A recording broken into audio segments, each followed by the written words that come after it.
Humans, androids, yerks, hork-bajir, and taxons, and buffalo, if you've managed to find some earbuds, welcome to the Wonder Yerks for all your Animorphs rereading and eventual rewatching needs. I'm Sarah, just kidding, I'm an ant. I'm Blair, but just the normal kind, I guess. I'm the thing. Also, I'm here, and my name's Seda, and I've been here the whole time. And you're not an ant. I mean, I have a niece and a nephew. Aw, that's an adorable answer. Well, don't I feel like a fish out of water? Or an ant out of the anthill? Oh, who just cracked open a cold one? It was not me! Whoa, who was it? I don't know, Seda. Personally, I'm enjoying a lavender, sunflower honey, and date beer right now. Oh, wow. It is truly as insane as it sounds, but it's good. It's good. Yeah, that sounds great. Yeah. I'm enjoying water. Oh, look at you. Yeah, I'm enjoying water. Got a lime sparkling water. Oh, look at you. Just really chilling. Yeah. Sorry about that. I moved to a place that somehow has louder automobile traffic outside my window than my last place. Oh, isn't it fun renting? So we read Animorphs this week. We read an Animorphs this week. This is if you'll just listen close. One of the physical books that I have. Mm-hmm. Very excitingly, you sent us in our little group chat the whatever you would call it, the individual images, the little flip book. Yeah, flip book. Yeah. I'll take a video of that going the right way because I sent you the reverse way, and I'll put it on Twitter so we can link it. If you think about it, actually no, that doesn't make sense. It's very close though. You're right.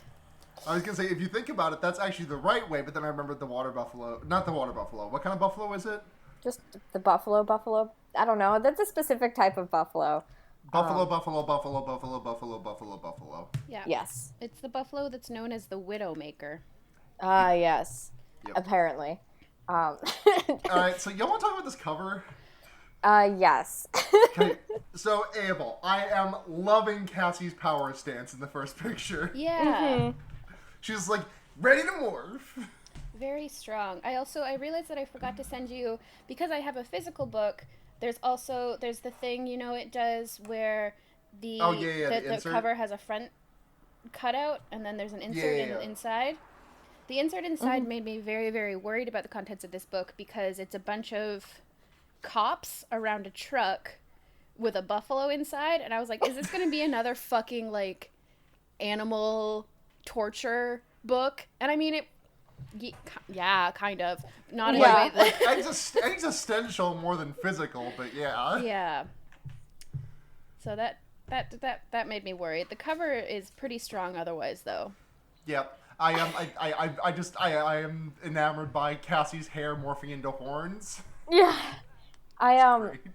It enters the uncanny valley immediately. Oh, yeah.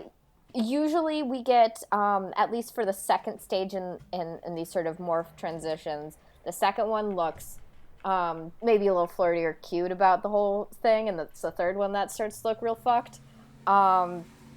It's just like someone kind of stretched her face lengthwise. Yeah. Mm-hmm. I think that a big part of it is just that the buffalo painting is not great to look upon. No, right. The buffalo painting kind of looks like, it looks like it was from, you remember that episode of Parks and Recreation where, like, they had that big argument over, like, the Pawnee mural? No. I mean, I remember the mural content, but not the specific.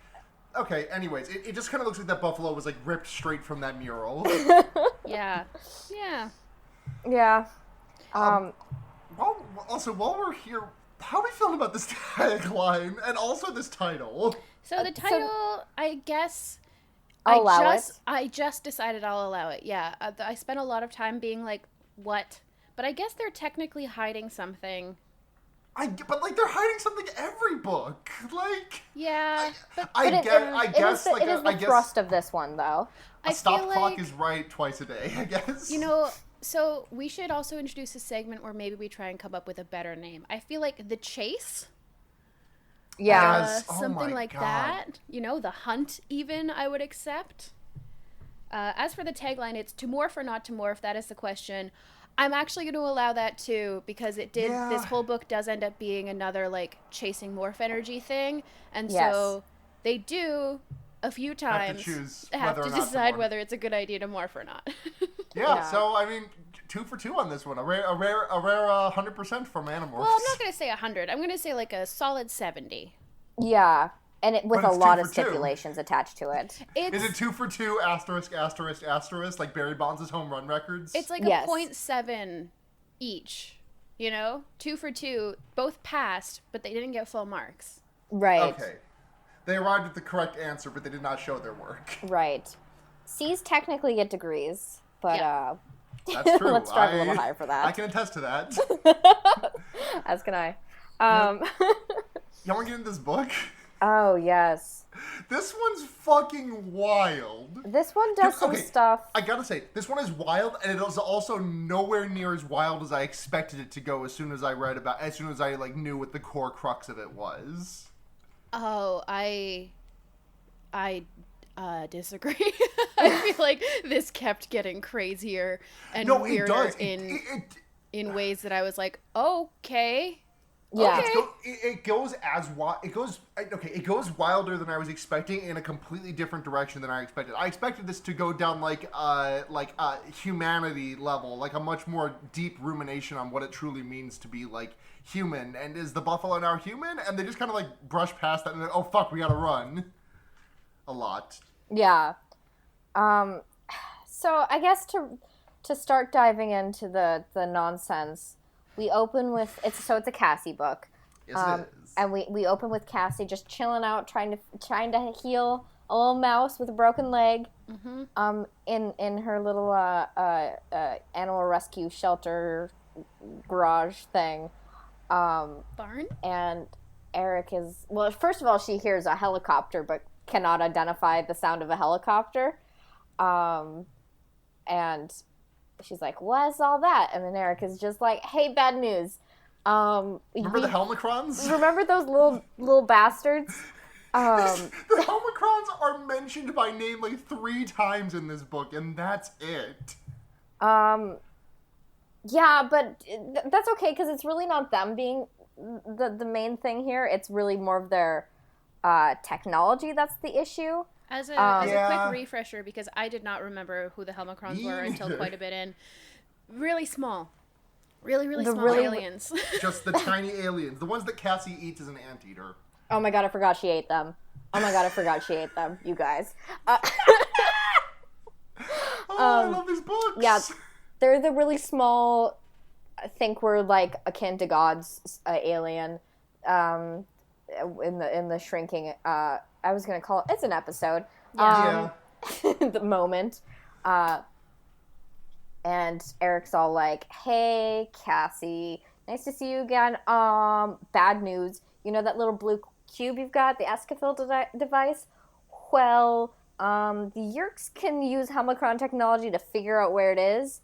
So, that's a problem. So we're just going to have to run around a whole bunch to try to deal with that. You move it. I'm going to tell everyone else.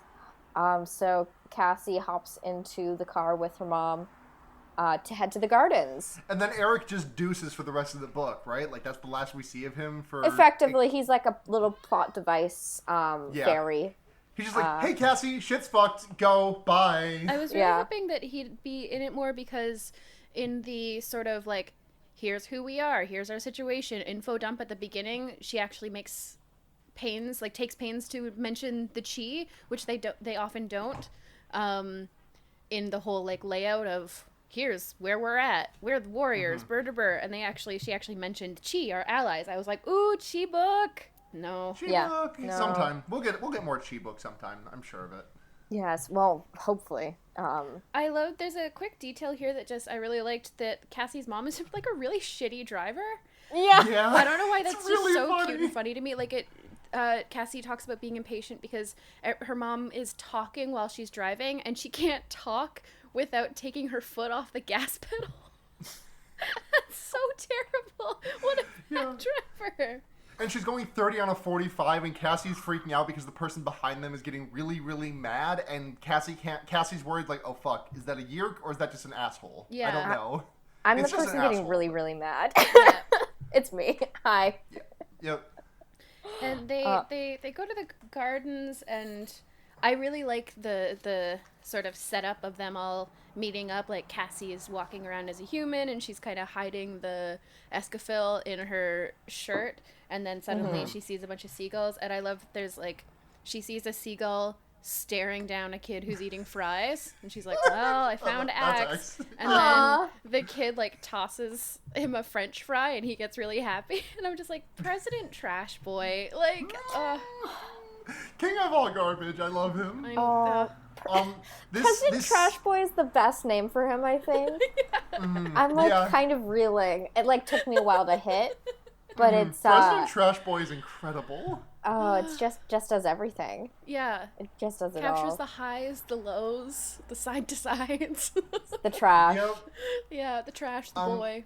This entire scene where Cassie is like kind of running through the gardens, like trying to just like dodge out of the sight lines of everyone, of like all of like the controllers. It's really a pretty cool scene. It reminded me of the that scene at the beginning of The Matrix in the office where Morpheus calls Neo and is like, "Okay, go here, do this, do that." I fucking like it. Yeah. Oh, I can totally see that. I guess. I recently, shares an actor. I recently rewatched Bill and Ted's Excellent Adventure because it was showing at a movie theater here. And there you have a scene in the police office where they have like time traveled and set a bunch of like clues all through to each other, being like, you're gonna have to duck now. And it has very similar energy. So, a complete sidebar from what you, like, related. When you said Cher's an actor, I thought it was just a complete diversion about the musical, artist Cher. Have we talked about Not the fact that they share Keanu Reeves as an actor between those two movies. Listen. So I was trying to figure out why you said that. It's a lot like the scene in Mamma Mia 2, Here We Go Again, where Cher finally arrives in a helicopter.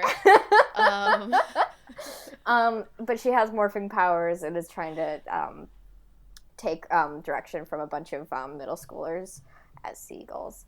Yeah. Anyway. If you told me that Cher is like some kind of animal that got stuck as a human, I might believe that. Yeah? But like hundreds of years ago. Yeah. She's like a long time ago. Like the same thing you say. Bjork got nothlited more recently. Sure. So Cassie. She escapes by getting into a mystery truck. Yes, with a Kate Buffalo, aka Widowmaker. Yes. A bunch of controllers are sitting in the cab, and she's like, "Ooh, this bad, because I got escafil device, so I have to get out of here." So she gets into the main area of the truck, and there's a barely restrained huge buffalo. Yeah, sitting back there. There's a really good moment. There's a really good like writing moment that I like, which is just like the Kate Buffalo strained against its ropes. One of the ropes snapped. The Kate Buffalo like thrashed around wildly, just like a nice little. I don't know what the word is. I liked the it. Yeah, just thrashing around wildly. Well, just like the Cape Buffalo was barely restrained, and then like the rope snapped, and then suddenly the Cape Buffalo is not restrained whatsoever. Oh, sure, yeah, no, absolutely. The Cape Buffalo is free. I guess I just found myself like, why is this buffalo so poorly restrained? Yeah, it seems like there's a lot of, I think a lot of Animorphs is about poor decision-making surrounding animals. That's true. Yeah, like I feel like everyone the Animorphs encounter that are not like directly related to Cassie are like just the fucking worst at animal husbandry of any variety. Yeah. And even then, it's hard, I guess, when you have. I think Cassie's parents are good at animal husbandry. Sure. But there's always a wild card in there somewhere. Yeah, but anyways, so Cassie acquires the Cape Buffalo to calm it down, and then she turns into the Cape Buffalo, and we get some wonderful onomatopoeia here. It's so much. It's a bad morph. It's a really bad morph, but we do get a spruit. We get a spruit, we get a sproof, we also get a shloop, and we also get a description of Cassie's skull cracking open for the first of 8 times in this book. Whoever wrote this is obsessed with that visual. Who wrote this book? I just want to have a word with them. Yeah, let me take a look. The hidden. It says Laura Battenay-Weiss. Battenay. I'm not pronouncing that right. Oh no. Oh geez. I can't pronounce normal words that aren't names, so I'm gonna say I have rights on this one. I love that. So Cassie and the real buffalo sort of. Lars and the real girl, but Cassie and the real buffalo. They just. Thank you. That is kind of. We could.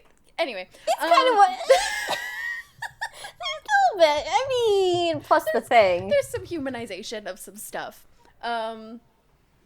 They burst out and basically just start wrecking shit.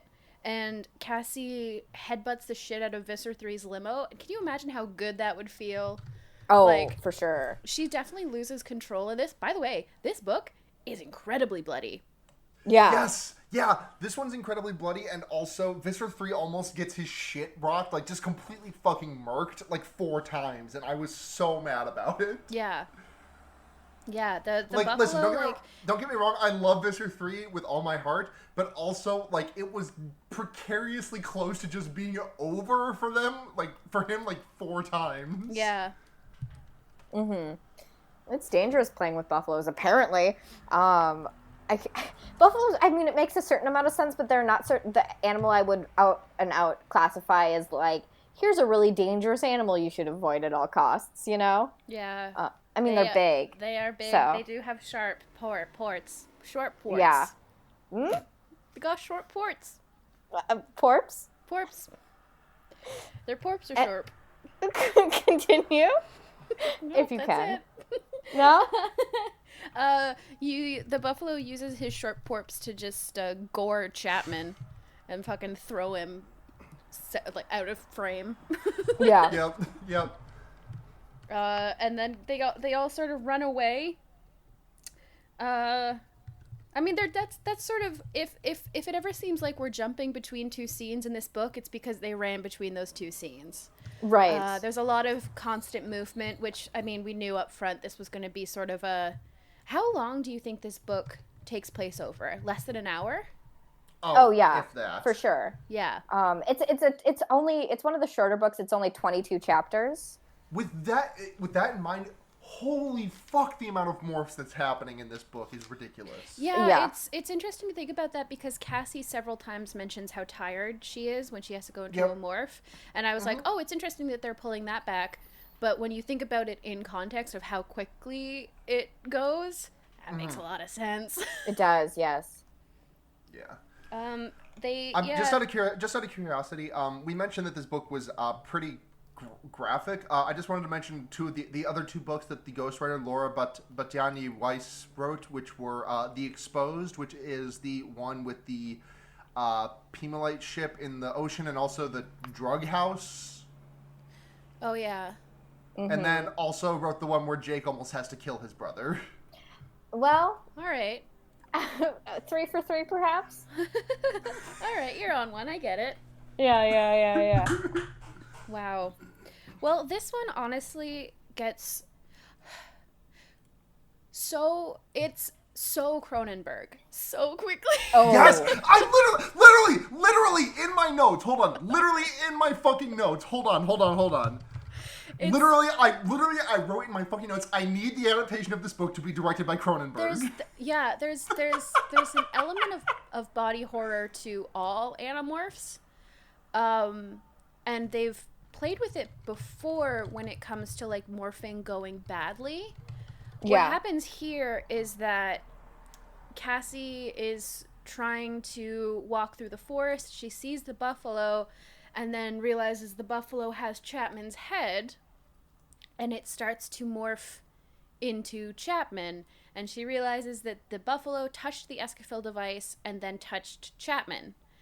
And can now sort of morph, like can morph, but doesn't really have control over it, so is like half buffalo, half human, and becomes fully human, but is still acting like a buffalo, and just very like instinctive and like animalistic.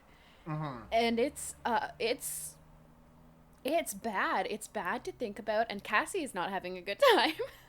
No, it's there's so many moving parts with this particular book. Yeah. And it just feels like the half human, half buffalo morphing, like like encroaching upon sentience creature. Yeah, it's just like, well, I guess we have to deal with this fucking thing too, basically. Yeah. I just really can't get over the first time it like tries to morph and it just like gets stuck a little bit because it's like, I don't know. Yeah. I'm just a little buffalo. It's like I don't know what's happening, and also this sucks. Yeah. It's I feel like these the books, the series doesn't treat any of the kids with kid gloves. None of them are treated particularly tenderly or gently. That's the entire series. I feel like they especially really want to break Cassie. I know. Yeah. Because I just feel like the books... I understand why it's interesting, because she continues to be the moral heart, like the moral epicenter of the group. Yeah, she is the most diametrically opposed to violence in any way, shape, or form. And so I understand why it's narratively interesting to test her. But I feel like they also just keep throwing her pretty much the most psychologically absolutely batshit things to deal with. Yeah, like the time where she had to get herself stuck as a caterpillar. Yeah. Which they allude to in this book. Yep, they allude to that a couple of times, I feel like. Yeah. Let me see if I can just grab a couple of their Cassie books just for reference. I mean, she also briefly references her time with Karen, the child controller. Right. Yeah, that's the one where she turns into a caterpillar. Oh, I didn't remember that. Yeah. Yep. I think of those as such completely events in her life. They kind of do feel that way though, but I guess it was tied. Yeah. But she's had a rough life.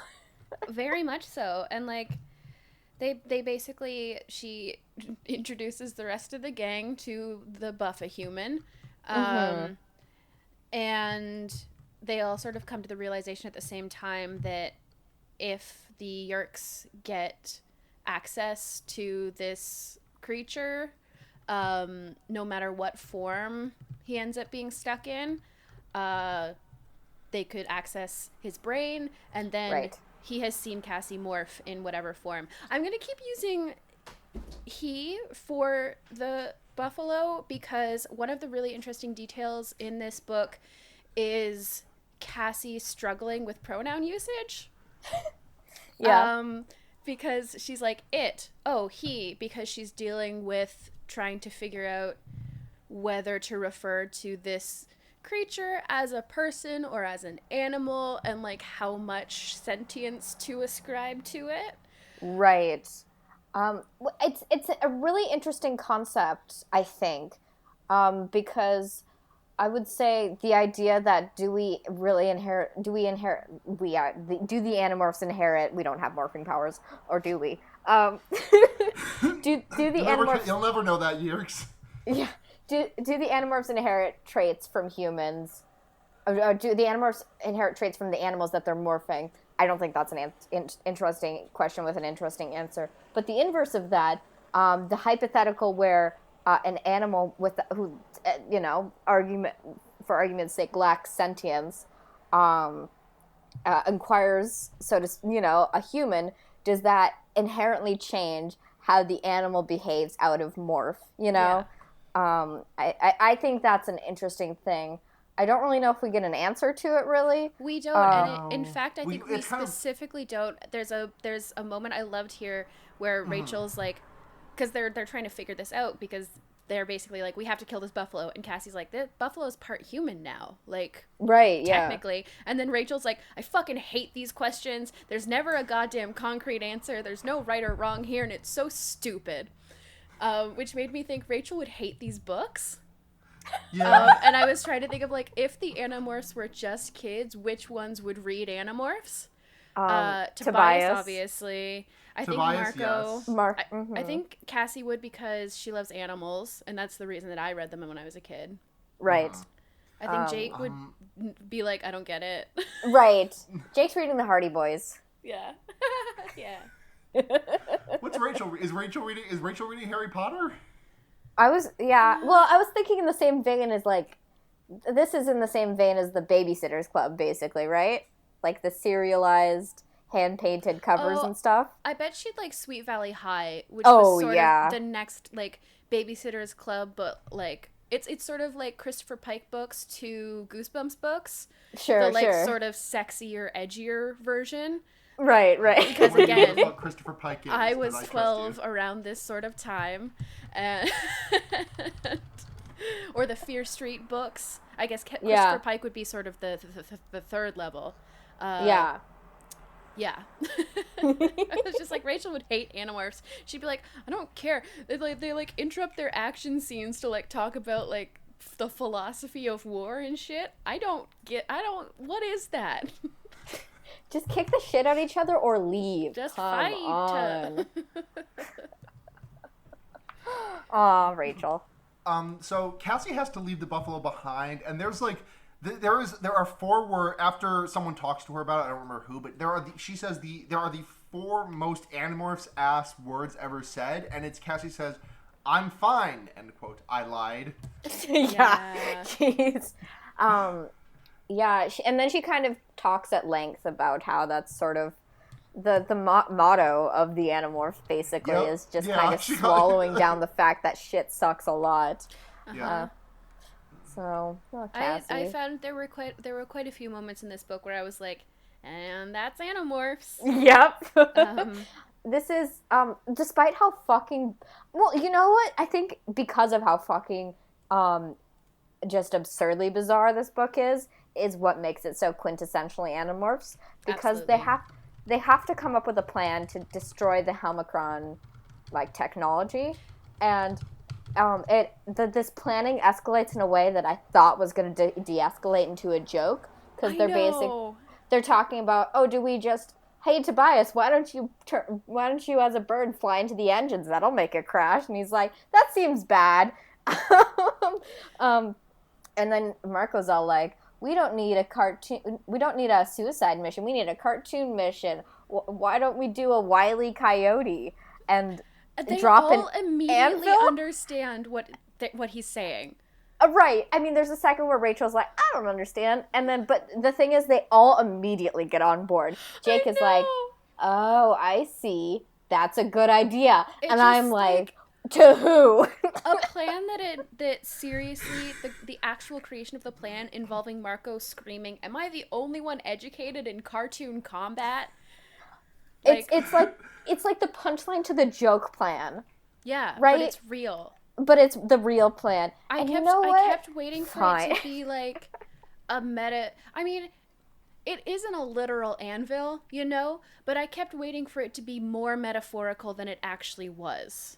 Because, spoiler, the plan does very much involve just dropping something heavy on a helicopter. It is almost more ridiculous than just dropping an anvil. Yeah. Cards on the table, it fucking rules. I mean, it's dope, but it's peak Animorphs. It is peak Animorphs. I love it so much. It's stupid as fuck.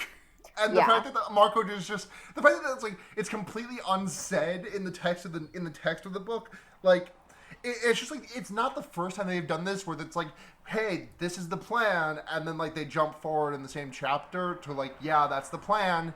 Like, it's not the first time they've done that because it's more fun to see the thing play out when you don't know what the plan is. Right. But also, like, this was on a frustrating level because it was like one sentence, Cassie did not know what the plan was. Next sentence, I understand the plan now. Yeah. But also, I still kind of, through most of the book, just assumed it was going to be a literal anvil. I don't know where I thought they were going to get it. I thought it would be Eric. Honestly, I thought that Eric would turn into an anvil, like a giant anvil, and just be dropped on a helicopter. Can the chi, and he would be fine, I'm sure. Can the chi like reconstitute their form? Can the chi like morph? They're famously very heavy and with hologram technology. Yes, this is true. Okay, sorry. Sana was just talking about like visually an anvil. Yeah. Funny. But just exactly that. Like very heavy and would make himself look like an anvil. That honestly would be really funny. I don't hate what actually happened, but I think that would be better. 100%. Bring that good way to loop Eric back in the story too. Exactly. I think that's what I was trying to close that loop. He's Chekhov's Eric. Chekhov's Eric. If you place a chi in the first act, you must drop them on a plane in the third act. And another like very Animorphs thing is like Cassie almost loses the Escafil because she gets into a fight. And then Jake puts Rachel right behind her so that she doesn't have to fight anymore, and Rachel can fight. And Cassie's like, I can have it totally under control, blah, blah, blah. And Rachel's just like, no, just, while you do the right thing, I do the necessary thing. Right. And then Cassie's like, okay, yeah. And there's a really nice moment. There's a really nice moment later that like was. I just like Jake like apologizes to Cassie for snapping at her earlier about like putting the box down to fight for a second. Mm-hmm. And I liked that. I like Jake apologizing for him. Yeah. I noticed that too. Orders. It was interesting because it's like we're in the middle of like a really dire situation, but let's get feelingsy for a second. Yeah, even Cassie's response is a little bit like that. She was like, "Oh, I'm too." She was like, literally says, "I'm too tired to hold a grudge." She's like, "Oh, what? Oh, it's fine." Yeah. Right. But it is also, I think, what makes. I mean, obviously, this little Animorphs group has like their tensions between them, but I think it is that sort of stepping out and like, okay, I understand life or death, but like, also, can we reconvene about shit for a second? Is kind of what like makes it work, Totally.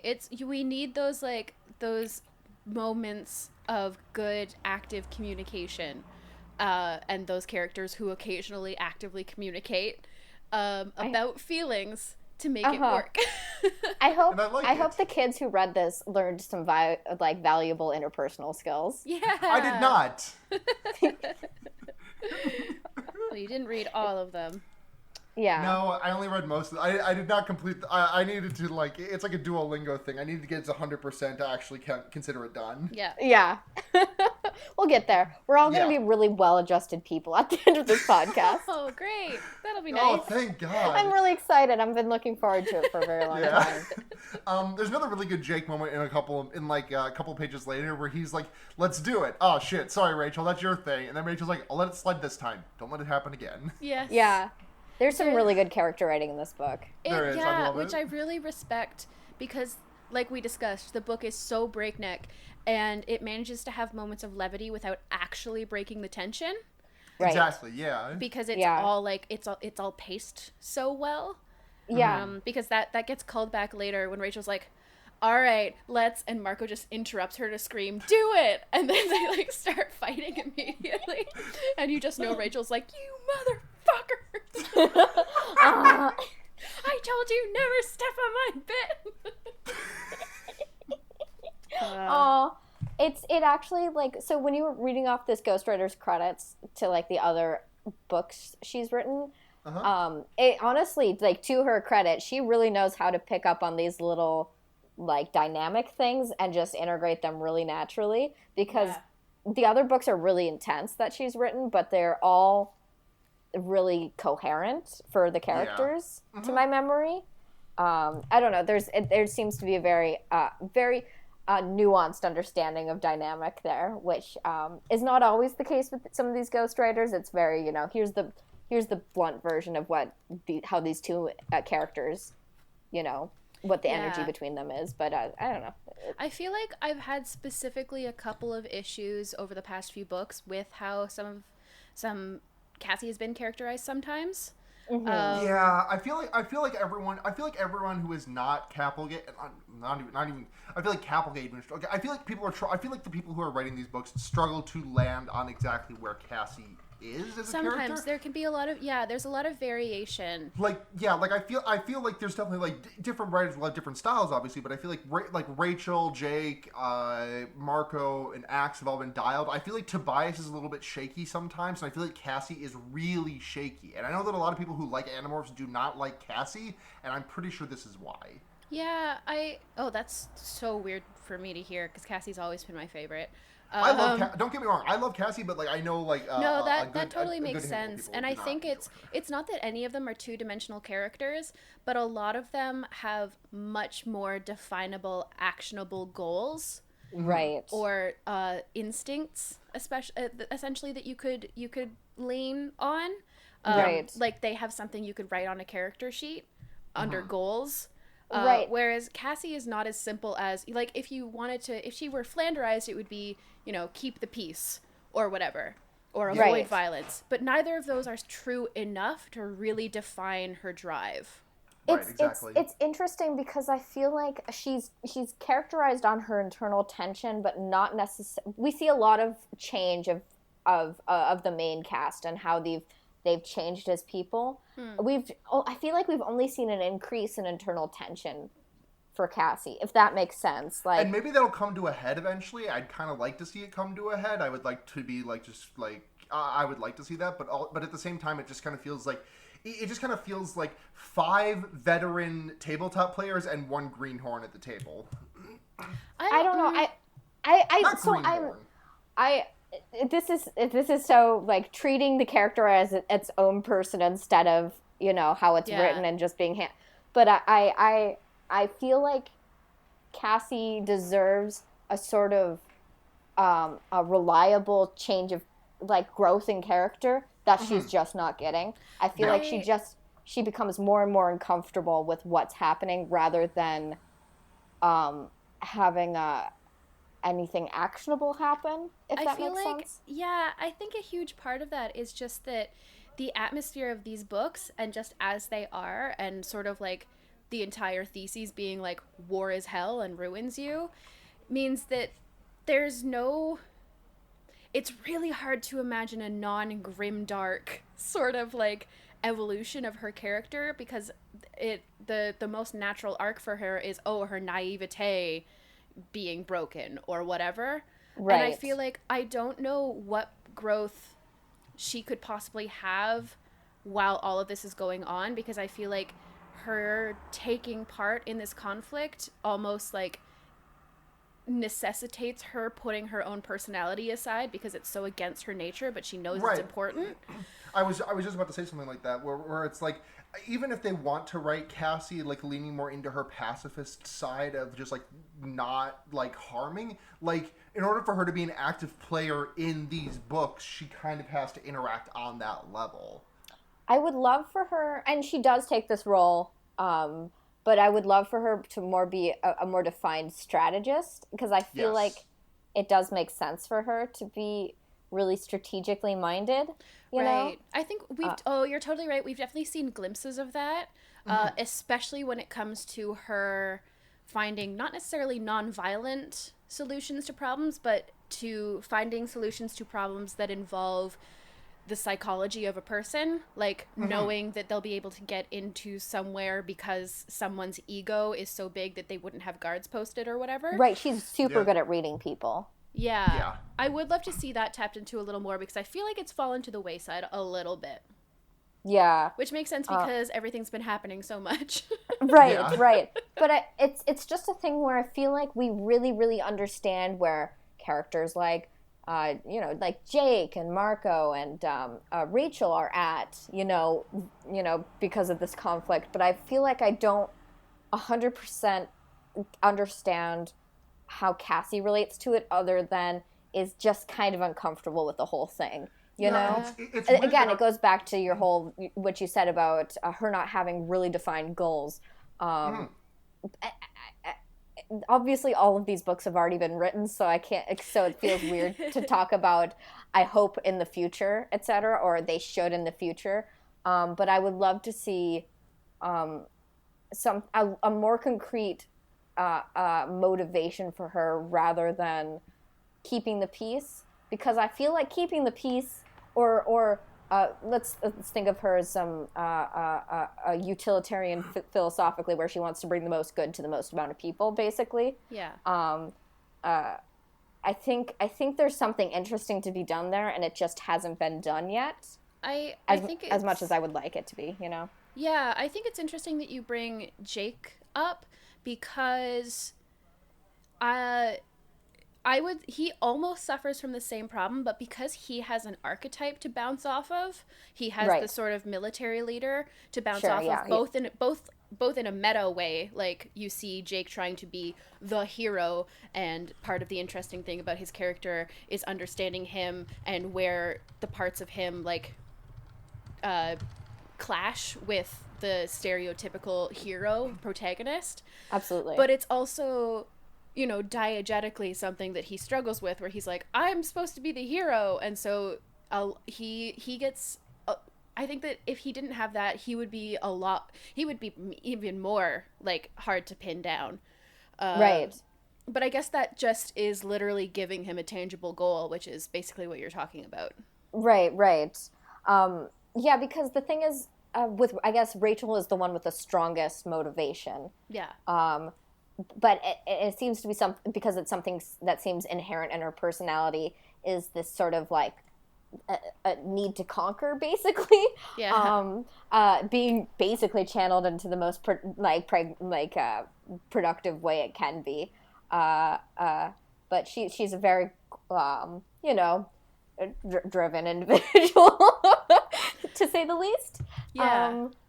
I think it's interesting when we compare to last book, where we felt like, okay, or was it last book? The book where she had to be a leader. Not the last book, but just one of more recent within books. the past 3 books. Right, where she had to be like a leader. It's like, we've examined the sort of arc, not only within the story, but within Rachel. Like, we understand that she's kind of foolhardy, Yeah. We understand why she is, Mm-hmm. But I feel like we have like an opposite but equal problem with Cassie, where it's like, we understand that we don't understand, Yeah.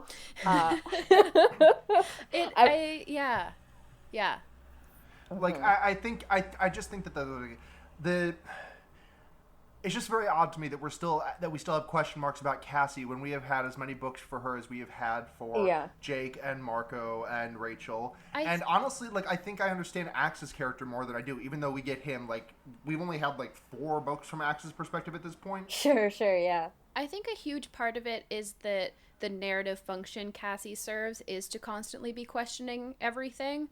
Mm-hmm. So if we resolve her, if we give her like somehow she finds inner peace in the middle of this conflict, then suddenly we miss a lot of the depths that she brings. Yeah. Because she isn't constantly questioning, the meaning of everything. So the books then don't do it as much, I think. Right. Mm-hmm. And I can think of ways to go around that, but at the same time, it does start to feel like I'm trying to give content editing notes to someone who's already written a book. Yeah. Like, oh, this is already published. So it just I guess I hope and pray that I think she's going to be a really strong third act character. Yeah. Which we are, if not already in, we are heading towards. Absolutely. We are not in it yet. This is more or less filler. This is like, this book in particular is a bit like not egregious, but like it feels more filler-y than some of the other ones have, I guess. Right. It's like, it's very much where something... especially because they had to like change the rules of how the Escafil device works to accommodate the story. Yeah. Yeah, I'm excited to talk about that. Yeah, we have a question about that. So do we just want to wrap up the general plot so we can talk about the details? Yeah. So Marco yeets the box across a big gap, right? Yeah. Right. This plan, at the scene. they take too long to go over and then enact this plan that is, some of us will cross the road and one of us won't, and then the one of us will throw the box across the road and then cross the road. They just take like 3 chapters to go over that for some reason. I mean, this is a short book. They needed to do something. It's fine. I guess so. And essentially, the next big thing is like, The buffalo shows up at the worst possible time, and Visser 3 thinks it's one of the Andalite bandits, and starts yelling at it, and it is the funniest thing in the world. He's actually really sexy in this book. Can I say that? Is that an insane thing to say? I didn't notice because I feel like I didn't get enough like details of the monologues. You know, that's what really draws me in. Mm-hmm. But I get it. Visser 3 just yelling at Earth animals is very funny. The buffalo. This is not the first time it's happened. He's so dumb. This is not the first time it's happened, and I cannot wait for the next time. It's evil himbo energy. Yeah. Yeah. So the buffalo acquires Visser 3. And then they get into an Andalite tail fight. The buffalo fucking knocks Visser 3 out. And then they just like bounce. Right. But they bounce, but then Cassie has to jump off a cliff. Yeah, this whole part, part of this, the whole difficulty here is that basically they're like, we can't let this buffalo human just live, so, something has to happen. Right.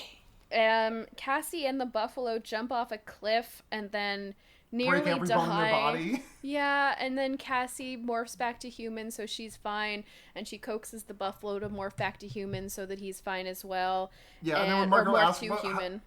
Yeah, and then Marco's like, "How the fuck did that happen?" Cassie is like, "I don't know. I guess it was instinct." But just before she meets up with Marco and the gang again, she's like kind of walking. And suddenly there's a giant ant in front of her that begins to have her face. And then there's an ant that morphed into Cassie, and she remembers that, there was an ant on the Escafil device that I flicked off, and so I guess it got morphing powers and acquired me. This whole scene sucks so fucking much. Aunt Cassie attacks Cassie, grows pincers, tries to... It has the ability to control the morph better than any of the other Animorphs can. Apparently. There's an interesting moment where like the thing starts like screaming in existential terror, and Cassie's like, "What the fuck? Oh yeah, that's right. Now it's like completely disconnected from the network that like is the reason that I don't morph ants anymore." Yeah.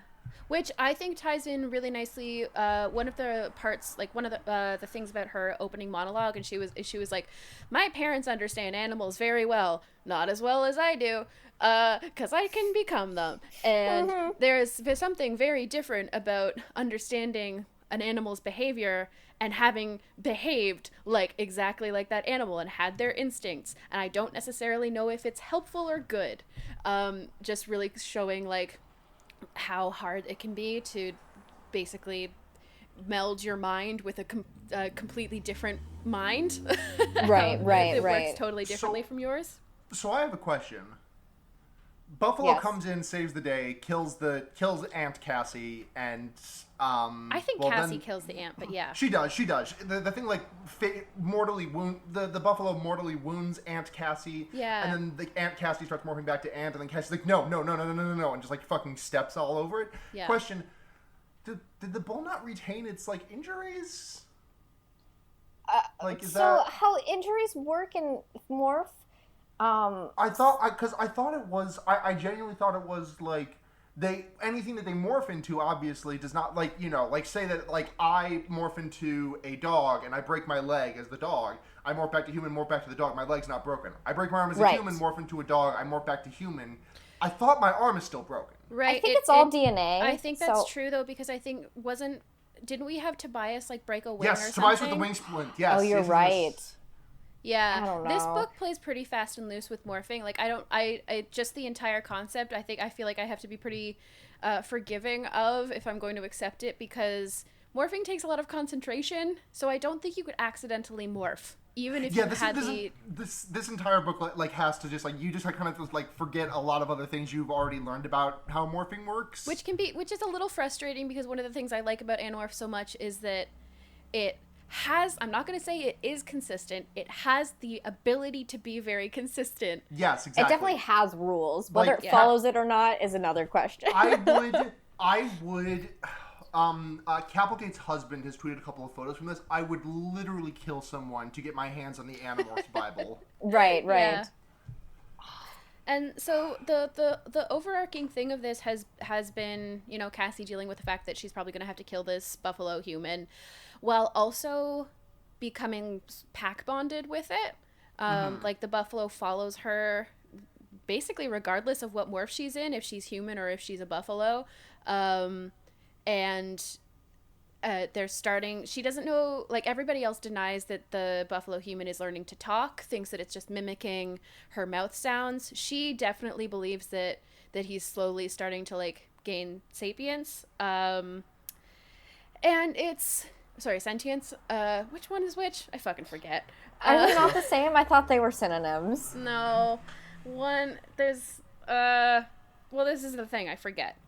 An editor's privilege is getting to correct their own stupid mistakes. In short, sentient means having consciousness, while sapient means, essentially, having wisdom or judgment. A buffalo in its natural state is sentient, and Cassie is trying to figure out if it is developing sapience. This might be me being vegan on main and I apologize, but not really. This is a series largely about animals, so it is going to come up, suckers. Okay. But the way that this ends is like the helicopters are coming, or a bug fighter comes, and she thought speaks to the buffalo, you're good, and she sees the buffalo like relax, and then the buffalo just gets shot to death.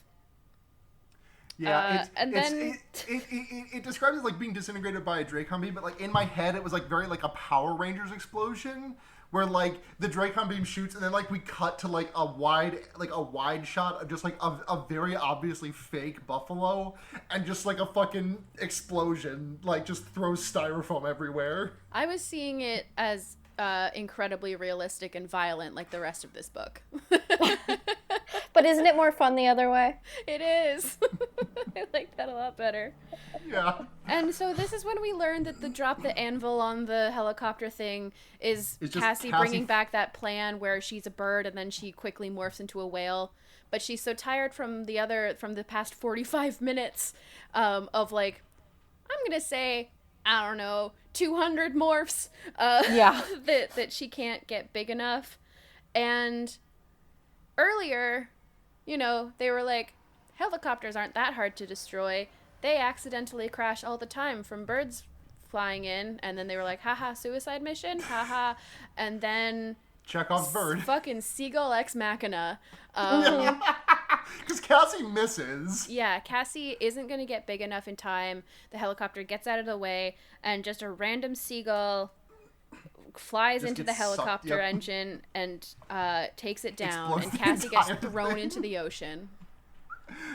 Oh, and apparently she's like really badly burnt and they can barely get her to demorph, and Marco and Jake are fucking screaming at the top of their lungs about it. I loved this. Like, Marco was like, we were watching and we were all thinking, oh, it's not gonna work. And Rachel's like, hey, you weren't thinking it. You were screaming. You were screaming about it. And I was like, Marco. Marco just like, no, Cassie's gonna get hurt. Oh, he loved your friend. And then they all make fun of Marco for a while, includling Axe. Axe chimes in. He does an accurate description. Rachel's so rude. I love her. Cassie's like, also, an ant tried to kill me. And she's like, your aunt tried to kill you? Wow, I thought Tobias's family was bad. Oh my god. Rachel. You guys are flirting. Don't say stuff like that. It's so rude. You can't just say things. Though, to be fair, I can totally see Tobias being like, huh? Yeah, totally. Toby. And Jake makes like a really silly, like low effort joke, and Axe goes, ha! Ha ha! And everyone's like, what? And he's like, that's an appropriate reaction to human humor, is that correct? And Marco's like, fucking, if this is the new thing, if Axe is gonna start laughing at all of Jake's goddamn jokes, I'm out. And Cassie's like, but none of us could ever be out. We all knew it. End of book. Oh, it is everything. I was like, it's like boyfriends, but then also drama. Yeah. But also, yeah, fucking like life debt to society or whatever. Yeah. I love Animorphs. Also, did your copies have a a preview of the next book? No. I don't think Blair, mine you're did. going to be so excited, I think. It has Me? alien conspiracists. Yes! Oh my god, that reminds me of the one time we read The Conspiracy, but didn't take a chance to talk about alien conspiracy theory. Yeah, I'm very excited. The next book is called... I'm gonna go fucking off the rails next book, so excited. Everyone it's called The Other, and it involves the preview. I feel like this isn't a spoiler, because if it's in the preview, it's fair game. Involves leaked Andalite footage. Oh my god, you guys! Oh my god! I'm so excited. I'm just gonna. President Eisenhower collaborated with the Andalites. Too bad The truth is out too there. Bad we didn't do that book this week. We could have capitalized on the Area 51 meme. Been topical. Oh my god! I mean, maybe it'll be going still. Look, all these people are fucking posers. Yeah. I've been You've been Naruto running to Area 51 for years. Yeah. The aliens aren't even in Area 51. The government knows. They've moved. You guys, get with the fucking program. Anyways, y'all want to get into questions? It's in Montana. I asked, this week the Wonder Yearks are asking what it truly means to be human. And also, what if a buffalo turned into a person? Would that be fucked up or what? What if it was an ant? It's the hidden, send in your questions. Heavenly Evan wants to know, they sure did change how the morphing cube works, huh? This book is wild, though. Agree with that second statement, and to clarify the change in the change in the morphing, the change in the rules of the Escafil device. The way that it worked before is that it was only like a transference of the morphing power. It was not like the source of the morphing power. You had to have someone with the morph power put their hand on it, and then someone who did not have it would absorb the morph power through the device, I believe. I don't know if that's actually a huge, because assumedly, Cassie was holding the thing the entire time. No, Cassie drops it. Cassie drops it, that's right. Yeah. Yeah. And also, like, even if she didn't drop it, like, the fact that the thing is just the fact that the Escafil device is just sitting in some corner of the barn, and like, what if an ant crawled over it? There's so many ants with morphing powers. Oh god, that's the true end. That's the true end of Animorphs. Is it's just a like Little Shop of Horrors first ending. Ants with morphing powers take over the whole fucking globe, and the Yeerks are like, nope. Bye. Yeah. Just the entire fucking world devolves into a Cronenberg-esque nightmare. Yes. There are so many ants. There are so many That's ants. so true, Seda. So many ants. Breaking from fucking the Wonder Yeerks, there are so many ants. There's so many ants. There's so many of a lot of things. At What Is Cosplay asked, which animal would cause the most chaos if it found the Escafil device? I think we already decided it would be ants. Yeah, I think ants. we just decided that right now. It's kind of absolutely ants. Oh. Here's just a nice little question. What are some cool plants that you like? I don't know anything about plants. I like jade plants a lot. I've been a long time fan of Venus flytraps and cacti. Yeah. I think those are some cool plants that I enjoy. Succulents are basically the only plants I can't kill. That's actually not true anymore. I've killed several. The squirrels. You know what? I had the same jade plant for like 7 years, and it grew huge, and then squirrels ate it. So I'm like, well, I have a little bit left of it. I'm gonna grow that. I'm just gonna sit it outside for an hour, so get some sun, and then I go to the bathroom or whatever, and I come back, and squirrels eat it. Anyway, hell is real. Also, I'd like to say rhododendrons. But yeah, it's good. I like all plants. All plants are good. Yeah, all plants are good. Is that podcast? The only thing I have to add is that I'm just going to take a picture of a couple of my notes because, like I said, I was reading from a book. So just to have the whole experience, I took like physical notes with my hand and a pen. Yes. You remember that? Yes. And you can just see my handwriting devolve as shit gets weirder and weirder. Like just all caps, barely legible. Cassie watches herself die on buffalo horns. Yeah, okay, we did not talk about how fucked up that is, so we can take like 2 seconds because we're on a bit of a timetable here, but Cassie watches herself get gored by a buffalo. Yeah, it really sucks. It's really bad. Yeah. This is what I mean about the books are just trying to break her. Mm-hmm. Yeah, and us. And us. They've already succeeded. Yeah. So I'm a shell of a man. We are at the Wonder Yerks on Twitter, and you can all, if you'd like to support the podcast, you can go to patreon.com/fearbaiting. That helps support both this and the other podcast that we do, Fearbaiting, which I do and Blair edits and Seda does music for, which we all love. Yay! Yay! I forgot I was involved. Yeah. You are.